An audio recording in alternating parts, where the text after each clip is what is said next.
Welcome to Sketchy. We take all the super complex stuff you need to learn and turn them into memorable visual stories packed full of everything you need to know on test day. Click the link in the corner or description to try for free for 7 days. Now let's get to it. Ossification or bone formation. There are two main types of ossification, intramembranous and endochondral. Intramembranous ossification is symbolized by these membranous curtains.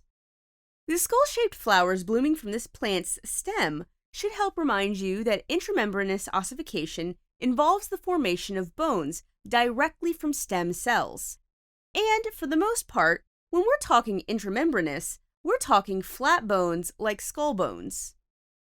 Most bones form through a different process called endochondral ossification. In endochondral ossification, a cartilage framework is first laid out by chondrocytes. Then, this framework hardens into bone. Kind of like this timeline depicting the end of the Chondrozoic era, when the ancient cartilaginous shark evolved into a bony Apatosaurus. The long-necked Apatosaurus should also help you remember that endochondral ossification allows for growth in long bones.